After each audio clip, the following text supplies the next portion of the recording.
Welcome to Bears on Tap, hosted by Quentin Q. Crisco, Samir Patel, Sonny Verma, and the one and only Ron Luce. Bringing you all the news, analysis, and opinions on the charter franchise, Chicago Bears.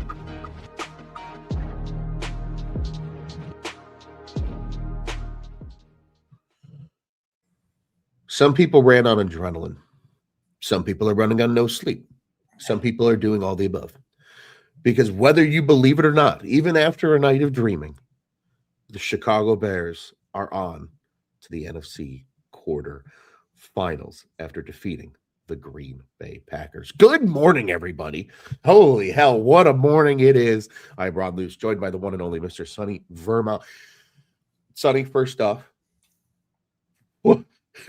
how are you feeling, man? It's electric. Yeah, I mean, it's one of those where don't pinch me if this is a dream. If I went to bed super late last night, we're celebrating my son's 5th birthday, and just watching that game and watching this team. I mean, you're talking about an example of what the season has been like.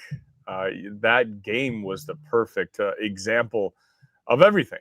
But, you know, it's just we dreamed of times like this, Ron. In an hour span, our favorite baseball team made a splash that nobody thought they were going to make.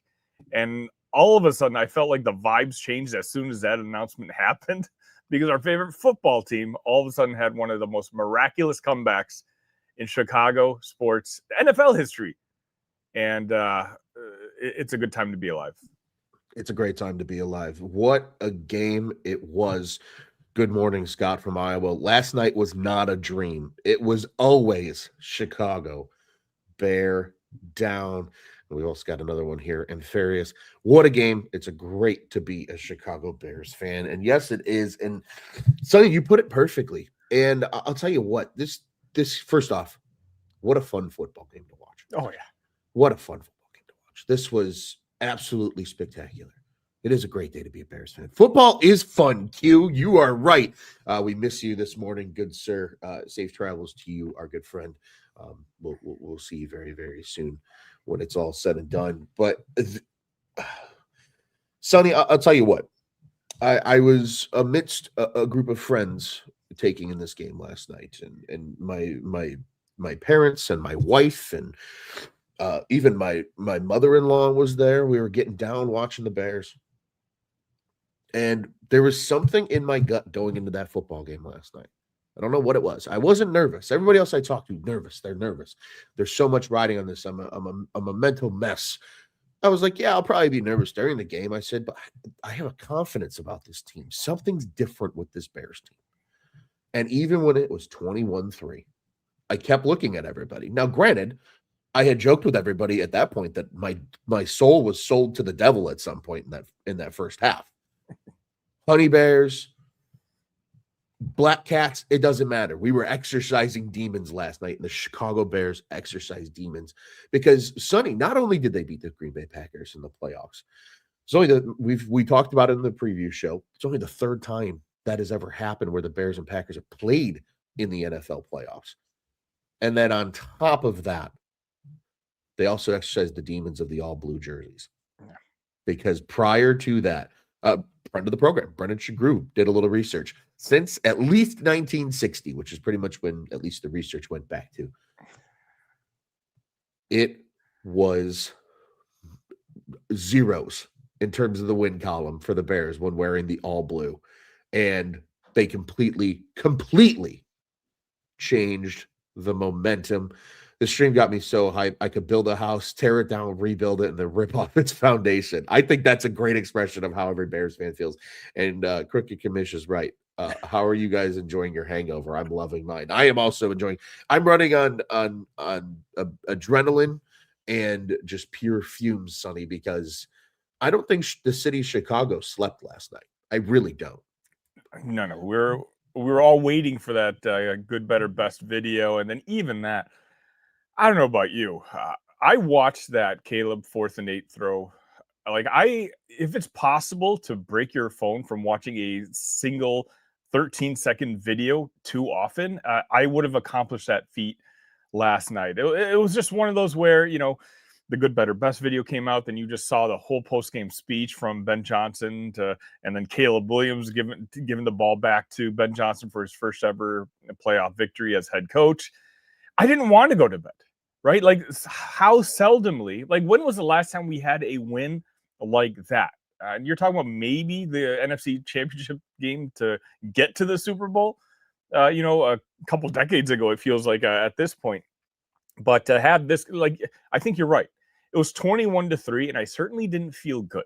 Okay. But I remember I was shooting texts with some of my group chats. It's like, maybe this, Ben Johnson really struggled in that first half, and maybe this is just going to be a learning experience for him moving forward. I feel confident that, this is not going to happen again. My mindset at that point was not a frustration, like, we screwed up the one chance that we had. But hey, you know what? Our young coach was a little too aggressive in that first half, got a little too cute. I think he's going to learn from this, and we're going to get better next year. Ron, we got better that second half. The next hour. He learned his lesson real quick. Credit. Well, I'm going to talk about him later. Dennis Allen, whatever adjustments that they made at halftime completely worked. You scored that 25 points in the fourth quarter. I mean, it's one of those where I still don't want to sleep. I'm not going to want to sleep tonight. I'm going to replay the same videos I did. I'm going to watch every post-game show. Every single Chicago Bears content creator out there is going to get a click from me today, because there's not enough Chicago Bears content out there for me. I want it all. I think everybody wants it all, man. And that's the beauty of this. That's the beauty of when the Bears are good, is there's nothing in this world that gets Chicago more excited than when the Chicago Bears are good. And it trickles off and it bleeds, right? We've seen it bleed into other franchises in the city. The Cubs did something that we didn't believe was going to happen last night. The Chicago Bulls and Blackhawks both won respective games. It was a full Chicago evening. Hell, even PCA was out at Soldier Field rooting on his boy Caleb as they took on the Packers. Scott from Iowa says here, the Packers are going to be the toughest matchup the rest of the playoffs. They know the Bears the best, and he's thinking the Bears will have 2 more home games. And I think that's a chance. Action Stacks here said it. Niners. I think a lot of Bears fans are riding that train today as they take on the Eagles, because I think everybody wants a rematch from Week 17, and this time at home. Do I have a preference? Yeah. No. Yeah, I don't care. I don't care. Like, you know what, Sonny? I it's funny because I know a lot of people like have had those discussions with like friends and inner circles and family and things like that, and like, we kind of talked about this last night amongst myself and other people I spoke to, and even people I texted and whatever. I don't care. It doesn't matter. It's still the playoffs. Like, it's going to matter just as much. And everybody's like, well, isn't it nice when it's just easy to cruise to it? No, it almost feels better when it's kind of hard, because then you're going to look back on it and say, wow, like that was electric. Like this game. Looking back on it, it wasn't easy. They had to fight tooth and nail, claw their way back into this football game in the second half, especially in the fourth quarter, and come away with a victory when it was all said and done. I will say this. We are worried a little bit about the health of our good friend Q. For those that might not realize, Q lives in Philadelphia. Says the Bears get the birds, y'all might need to pray for me.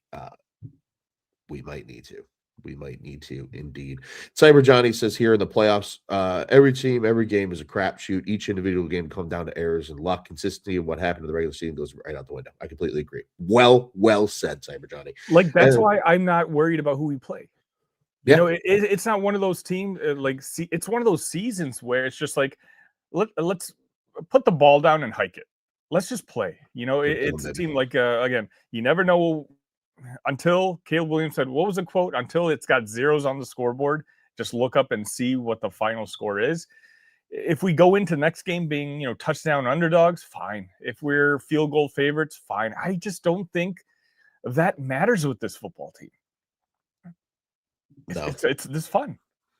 It is fun, man. And you're right. I don't think it does matter. I think they look at every single game right now. And again, I think that's the difference with this Bears team. I think this Ben Johnson led team is different because it doesn't matter who they play. They have an irrational belief.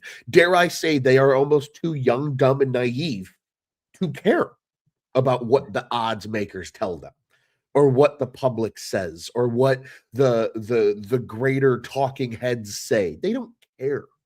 I mean, in a lot of ways, this Packers team was probably the worst matchup for the Bears in the sense of this magical season. Like, we all thought it in the back of our heads, as improbable of a year as the Bears had, if the Packers ended up winning 2 out of 3 against you and knocking you out of the playoffs, that loss would linger all offseason long and just culturally. We're excited as Bears fans of the season we just had and that comeback that we had in the previous game.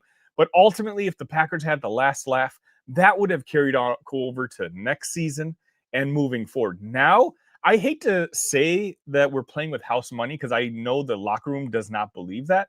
But I think when you talk about impact and pressure, I feel like that Packers game had more pressure to win when it comes to overall organizational standpoint than if we play the Rams or the Niners or the Eagles next week. 1,000%. And I'm gonna plug a fellow Bears contributor of ours here at this website, Todd Welter over at OnTabSportsNet.com, wrote up a beautiful article actually prior to the Lions game about what does a potential Bears Packers matchup in the playoffs mean? Like what could be the, I guess, kind of the end results of that? What are some things to consider? What are some things to keep in mind? And that was the biggest thing, in my opinion, that I took away from that was if your bitter rival gets that third game in the quote unquote tiebreaker, right, of sorts, it's going to sit as a bad taste all offseason. But at the same time, a win over the Packers literally feels like an exorcism of demons, in the sense of the one team that you couldn't beat for the last 20 plus years, you slayed the dragon en route to the castle. And I think that makes it almost feel a little more sweet, even, dare I say, knowing again that you have to go through that team, because like Action Stack said here, competition makes the championship that much more difficult and important. 100%, man. And it really, I think it turned up the volume of this game. And like Cyber Johnny says here, love the playoffs, Rams fan. But here out extra game, every extra game is fun.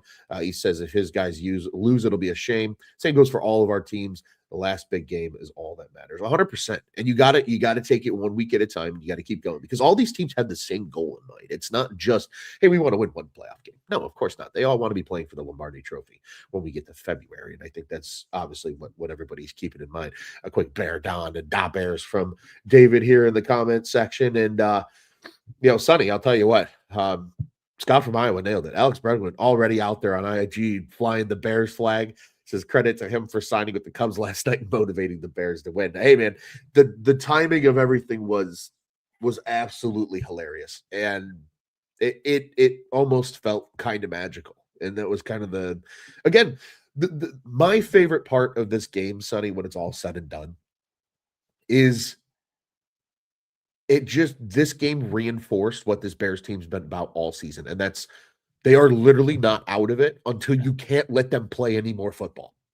And that is the most dangerous team, because you can talk about talent, you can talk about, luck, and you can talk about whatever you want when it comes to the NFL playoffs, because it's all true, and I think it's all meaningful.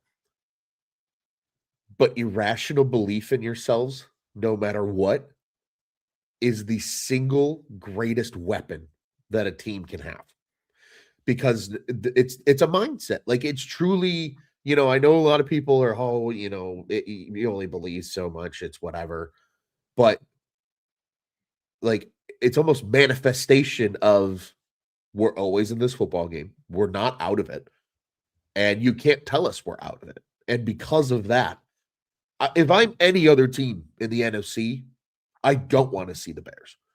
for that exact reason, because of what they bring to the table in terms of just that, again, almost naive nature that they think they can win every football game, no matter what the score is at any given point. And, it's kind of bled through everybody, right? It's not just the locker room. It's not just the quarterback. It's not just like the entire roster. I admit, last night I could not sleep. And how did I spend my non-sleeping hours? Was it looking at Chicago Bears post games? No, absolutely not. What I decided to do was go ahead and check out how our neighbors to the north and those post game shows and all the Green Bay Packers commentators. And I'm not kidding you when I say that 90% of them were saying that crowd, that they got nervous because they felt the energy in that crowd. That crowd has seen it all year long, they talked about. And once the Bears made one or two plays, they're talking about how the crowd itself, that sold out Soldier Field. I had cousins at the game who've been season ticket holders for years and years say it's never been as loud as it was last night. That confidence has carried over from the football team to us, the fan base. And that makes, like what you said, it's a daunting challenge for any team. Sure, the Rams can come in here next week, be 5.5-point favorites. Everyone is going to say, well, the Rams are clearly the better football team. Doesn't matter, because you can't convince me that the Rams are a shoo-in to beat the Chicago Bears, and you can't convince Caleb Williams, Ben Johnson. They're on a mission. And it's for the first time I can honestly say, like, the Bears are a pretty beaten down franchise when it comes to our fan base, especially because of the beatdowns we've gotten from our most heated rival over the past couple decades. But the mindset has changed. I don't think ever collectively, I'm trying to think, where a team and its fan base are just so linked with the same sort of mindset, like bring it on. Down 21-3, it's popular for the fans to give up on the team, but the team itself doesn't give up, or vice versa. Right now, both are together, linked in, and ready to go win a football game, despite what the score is at whatever point. The irrational belief is such just a fun thing to be a part of at this point in time. David Matthews says here in the comments, he says he wasn't a Caleb believer until last night. He willed the team to victory and was absolutely fearless. And I think fearless is a really good word. Like, they're not concerned. Like, Caleb Williams could be running around for his life, and he doesn't panic. And it's that, right? We watched the Packers have a guy that would, the red Superman cape would bleed out of the collar of his jersey at the end of games, and they would somehow, some way, under a cool, calm, collective leader, find a way to win football games. And now it feels like that tide has really shifted here, right? And it's kind of Caleb now, sitting there and getting it done. Gregory Bears, of course. Are these games scripted? Packers put on the brakes multiple times this year after dominating. I don't think they're scripted, man. I can tell you right now, as a former football player at a far less talent level, but no player plays the game for something to be scripted. Doesn't matter how much money those guys are getting paid when it's all said and done. On a serious note here from Cyber Johnny, who also, by the way, joked a little bit earlier about no Chiefs in sight, which is always fun. He says, on a serious note, don't be like Eagles fans. Us fans need to show love, even though it goes sideways at this point. All the teams are great. I hate hearing Eagles fans boo their own. Yeah, I don't like Eagles fans. I think I'm on record on this show of saying that I think that's a goofy fan base. They're quick. Anybody on that East Coast is very quick to turn on their team when things aren't going right. And I don't really think the Bears are that way. Like, if the Bears are going to get booed, it's for good reason, and it doesn't happen very often. And a lot of that, the Bears booing in recent years, just came from frustration of the fans, because there's no fan base in football that craves their team to be good more than the Chicago Bears. My wife's from New York, and she says the same thing. She works in the city, and she talks about Chicago being such a sports town, but she's like, I walk around in the hospital, and when the Bears are good, that's the one that's got the morale higher than anybody else. Look, she's married to me, so I ramble on about the Bulls, the Blackhawks, the Cubs, all of that to her. But for her, as a neutral, she came in as a Giants fan, but she's kind of essentially just gone ahead and converted. She had the Bears jersey on last night. She'll vouch for, like, again, this is an unbiased view. She just says that the city energy is just different when the Bears are in this situation. And it's easy for her to say because it's not like this happens every year. She noticed that this year in particular that there's just a different pep in the step of even her coworkers. Yeah, it's real, man. It's 100% real. And when people start to see it, and I think a lot of people are in the same boat as Randall here. Randall said, I went to bed fully expecting Green Bay to win that football game. I think a lot of people did. I'm literally getting text messages as we're recording right now from a buddy who's not a football guy who left the game when the score is 21-6. And he's like, I just checked the score. What? How did that happen? And I haven't responded because I'm online with you right now. But there's a lot of people who are waking up like that. Yeah. Trying to figure out what they missed last night. Yeah. And talk about what you missed. I'll tell you what, I'm historically not a big fan of going back and watching games again, just because, like, once I've seen it and I know what's going to happen, I'm good. I don't need to see it. This one I'm going to go back and watch. Mostly just because I think there were moments of adrenaline where I blacked out and I don't remember certain plays. So we're going to find out. And Bane says here, got lucky. I'll tell you what, I'll take lucky over being good every single day of the week. And you can't convince me otherwise. Sonny, anything else you want to get off your chest here before we bang out a couple of segments? No, let's get to it. All right, let's do it. Let's get to it. The nicest man.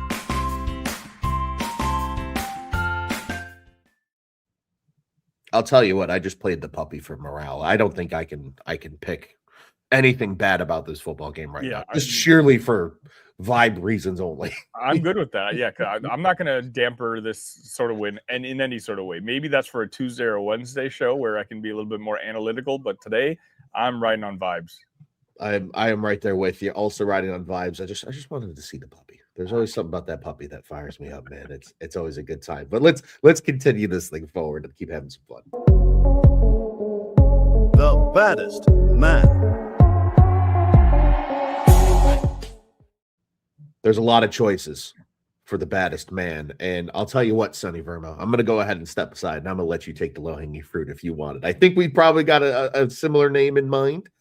But I'll go ahead and give you the floor first and see what you have to say. I mean, there's a couple guys I really want to say, but again, I think I'm going to avoid the low-hanging fruit just because I feel like I want to give it to Dennis Allen when it comes to the baddest man, only because I know how angry I was at him in that first half. When we were down 21-3, it seemed like the Packers were just running the same play over and over again, and we weren't making any sort of adjustments. And he figured out at some point in the second half, hey, the Packers are running the same play over and over again, made a couple adjustments, and all of a sudden, this Bears team only gave up 6 points in that second half. The entire defense stepped up. I know everyone's giving love to Caleb Williams. I know everybody's giving love to Ben Johnson, but you giving me the floor, I wanted to give love to that defense, which I think a lot of us were complaining about at halftime. Giving up 21 points in that first half, and they just didn't look impressive. But adjustments were made, and while the city of Chicago deservedly and understandably is waking up talking about Caleb Williams' 3rd and 8 throw or Ben Johnson winning his first ever NFL playoff game, I wanted to give love to Dennis Allen because if I'm going to be angry at him in that first half and say that he didn't come prepared, then I got to give him his flowers in that second half, because it's because of those adjustments that Caleb Williams was put in a position where he could make plays that mattered to win that game. Well said. And you know what? I think that's a great point, because I think so often details like that get lost over the course of the game, right? And when we're reacting, and I think the last Green Bay game felt very similar, right? Where they came out and they had a good game plan for this team in the second half. They had, kind of that bend don't break mentality. They really stepped up in the run game, and we've got the real Daryl here in the comments said a little bit earlier that they pulled an Atlanta or Detroit move with the loss last night, but says up 21-3 at the half. You're supposed to run the football, not pass the football like you're in the indoor football league. First off, they run the shit out of the football in the indoor football league. I know I used to color commentate in the indoor football league. But secondly, you know, I'll tell you what though, but when the Bears were completely stuffing the Packers run game in the second half, you forced them to have to throw the football. That's what the Bears want you to do. That's how they create turnovers. That's how they, you know, are able to stop the clock. And they forced Green Bay to have to get uncomfortable. And it's that uncomfortability. It's the, kind of almost not being able to fully put your foot on the throat of the Bears in the second half of your Green Bay that completely just turn the tides. And again, the crowd, I think the crowd cannot be understated from that game. And even Ben Johnson said it in the post game. Packers fans know it. And I'll tell you what, you could feel it through the television, and that doesn't happen a lot, where you can really feel the fans.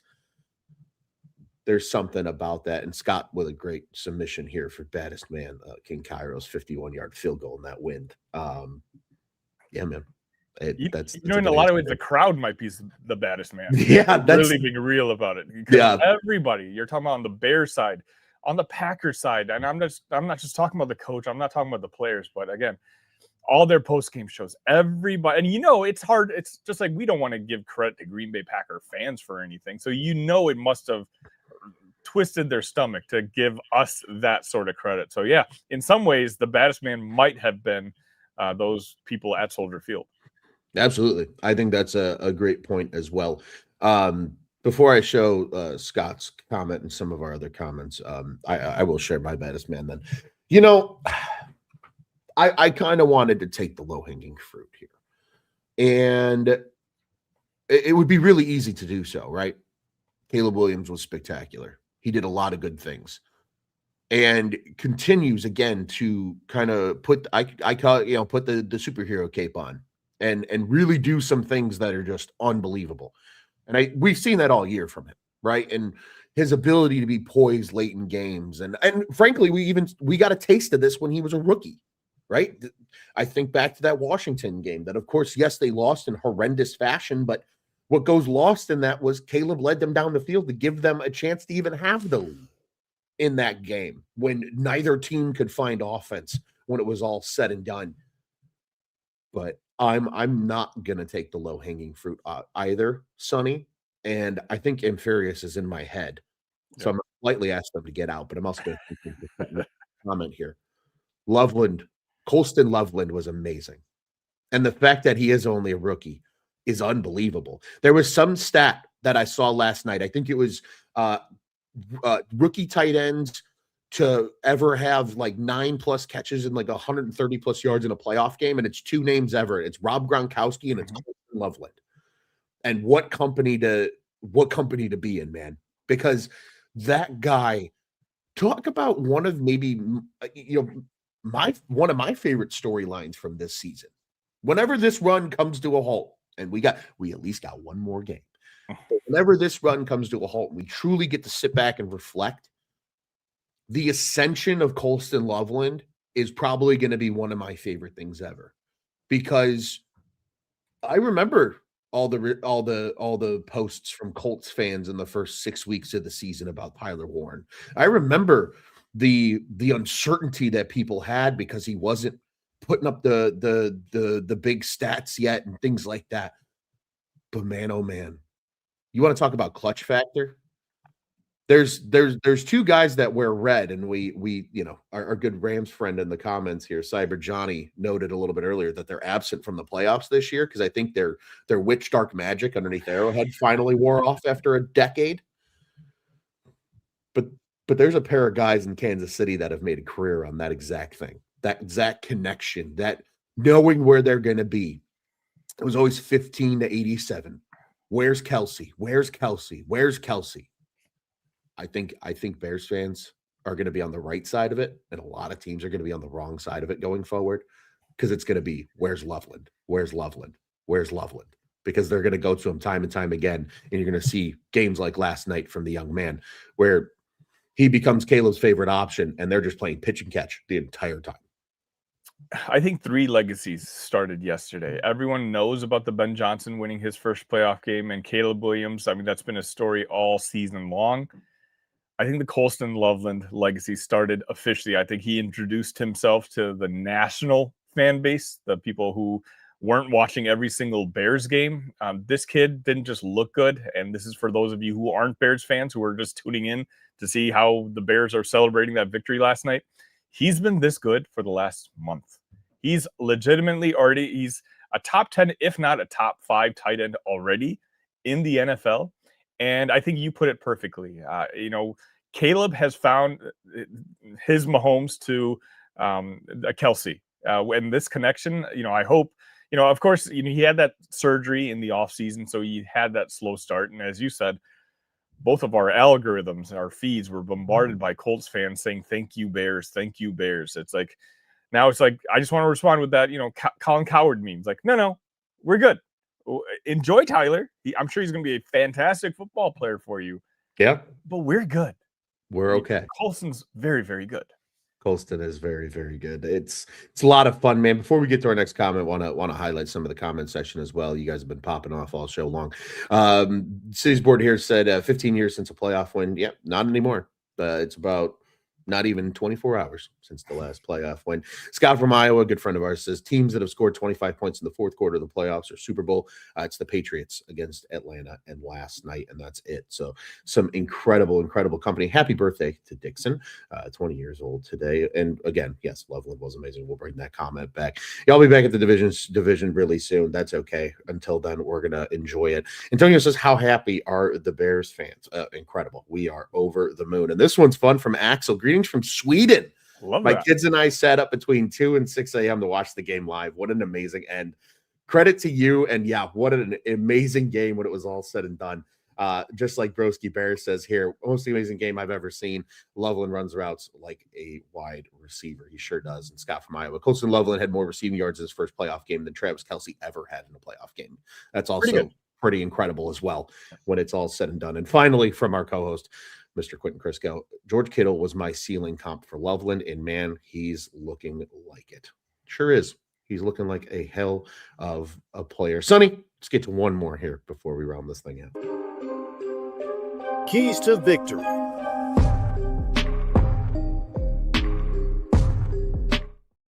I'm sure anybody that listens to Bears on Tap regularly would know that neither one of us were on this week's preview show. And in fairness, Quentin, Brendan, Samir did a great job because they changed it up a little bit, right? It was the third time we were seeing the Packers.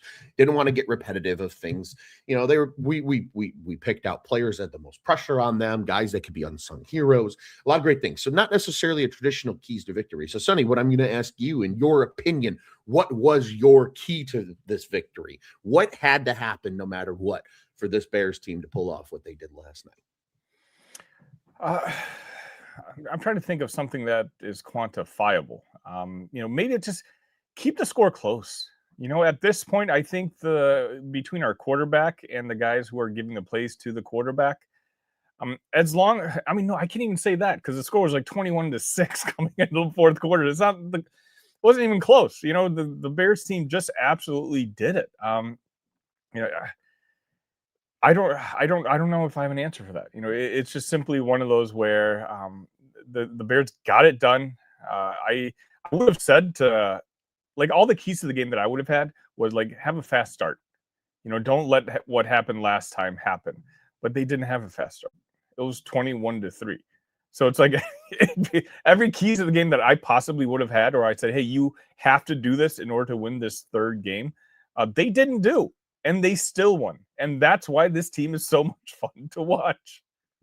Indeed. And, you put it perfectly, right? I think in my head all season long, just given the comeback nature that we've seen of this Bears team, it really has been hey, keep it close. Give them a chance. That's all you really need to do, especially in that second half. And yet this game, they did kind of defy some of that. And there was maybe a little bit of black magic in the air last night that favored Chicago for once. And We'll take it, right? We've been on the other end of that far Right. more than we've been on the right end. I'm not going to apologize. No, there's no apologies necessary. But I'll tell you what, we appreciate good Packers fans like Tall and Lakey here. Still hurting as a Packers fan. Says congrats though. Hope you guys win it all. And there's something to be said about that too. Like if I'm going to be brutally honest, and I know this is going to taste like vinegar coming out of my own mouth as a Bears fan.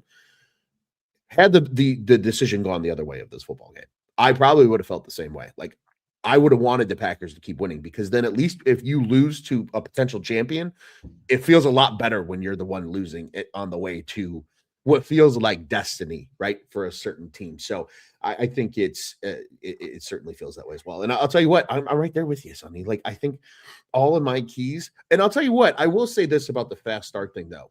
It was good that they got points on the first drive.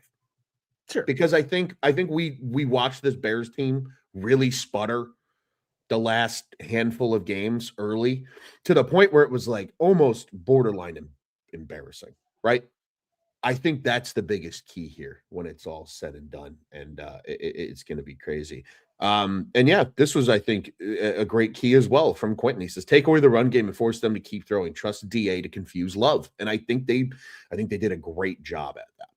And we're able to, again, keep the Packers guessing a little bit. Like Scott from Iowa says here, the halftime adjustments that we've been begging for as fans for years.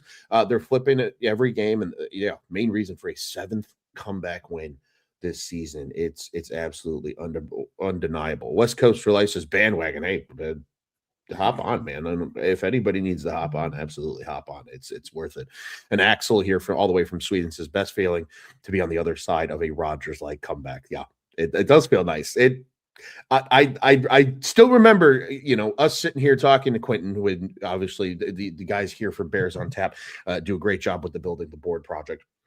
And I remember with the Caleb Williams draft, and everybody's like, his comp is Aaron Rodgers. And I'm like, you know what? I want one of those toys on our side of the rivalry for once, damn it. And it's nice. It's really nice to see that going the other way. And I like Broski Bear's thought here. He says, realistic goal for the Bears in the first half, score 10 to 13 points, keep your opponents under 20 in the first half. And I think that's a good model. Yeah. To me, the key for almost every game in this playoffs would be keep it within one possession, if you can, because we know that they can come back and do it. I mean, shit. When it's all said and done. West Coast says here, all of a sudden, Bears fan come out of the woodworks, bandwagon. I'll promise you right now, West Coast, I've been on this show since 2021, and this show's been around since 2019. There's no bandwagoning over here, man. We've rode the wave of this crazy thing over the last 6+ franchise. years. You're talking about the Bears fans. There's no bandwagon here, man. I've been on the season ticket waiting list for like 15 years at this point. My name's still not called. No, there's no bandwagoning when it comes to the Chicago Bears team. No, it's the one fan base that you'll never see. And Axel, Bears fan since '88. That's awesome. That's freaking awesome to see when it's all said and done. I must ask you, Sonny, any final thoughts here before we round this show out and move on to next week? Ron, I feel like my role, in this group that we have with the Bears on Tap show is just kind of more of this simplified fan version. You and Q are just absolutely brilliant when it comes to the X's and O's. And Samir is very good at pointing out, big picture sort of things. Me as a fan, all I can say is I can kind of just turn my brain off the rest of the season. Like at this point where we've come so far and proved so many doubters wrong, including a lot of us amongst, in the beginning of the season, this team started 0-2. And still, I talk about this all the time. It was one of the most depressing post games I've ever done after that second loss. And yet they turned me into a believer. Now, at this point, as you and I talked about earlier in the season or earlier this episode, I'll sit back and watch the football games today. And whoever you tell me the Chicago Bears are going to be playing next week, that's fine. Bring it. I can't wait. Tell me what the spread is. I don't care. You can tell me it's Bears being favored. You can tell me the Bears are a touchdown underdog. It doesn't matter. Once you hike that football, it's time to play that football game until there's zeros on the clock. Then I'm going to look up at the scoreboard and see who won. Ain't that the truth?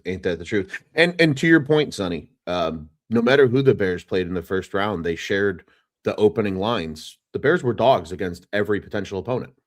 So it didn't matter. They were going to be coming into the game as an underdog by Vegas's terms anyway. You still got to go out and play the game and get it done. Incredibly, incredibly well said. And yeah, kind of just quickly, I guess my final thought will just be laying out kind of the what's next. There's a lot to watch today. Half of the other half of the quarterfinal matchup is almost set with the Rams winning. They're either going to Seattle or they're coming to Chicago, completely dependent on what happens in the 3 versus 6 matchup today, which is the 3:30 game in Central Time Zone. It will be Eagles and Niners. If the Niners win that game, 49ers will go to Seattle in the quarterfinals, and the Rams would come to Chicago. If the Eagles hang on, it's the boys from the city of brotherly love coming to the city of broad shoulders and taking on the Chicago Bears at Soldier Field. So it would be Eagles and Bears at Soldier Field if the Eagles are able to take care of business today. We'll have to wait and see. We'll have to wait and see. And then the rest of the AFC picture gets to start getting shooken out today after the 2 NFC games yesterday. So we'll be on the lookout and seeing what happens there as well. As always, we appreciate everybody in the comment section. We appreciate everybody listening along. Chicago Bears won an incredible football game. I'm running on about 2.5 hours of sleep.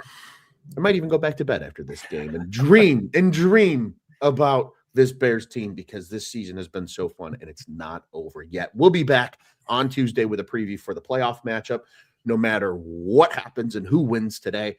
And we can't wait to talk about it and get ready for that one. As always, we appreciate everybody. Head over to YouTube, like, subscribe, hit that little bell button on the On Tap Sportsnet YouTube page. You'll know when all of our great shows go live, including Bears on Tap right here. In addition, of course, we appreciate everybody. Head over to ontapsportsnet.com as well and check out all of our great writing. And if you like us and you listen to us in podcast form, we would appreciate a 5-star rating and review. Sonny, it was a fun football game. Caleb Williams, Ben Johnson, and the Chicago Bears have taken care of business and won a playoff game. It's going to be electric. Okay, West Coast, it was Andy Dalton and then it was Justin Fields because they tried to save their jobs. Jesus Christ, get over it. Just found your channel, first time here, Broski Bear. Subscribe. We appreciate the hell out of you. Appreciate you, sir. We appreciate the hell out of everybody else. Sonny, what do you say? Bear down, baby? Bear down, Ron. Bear down.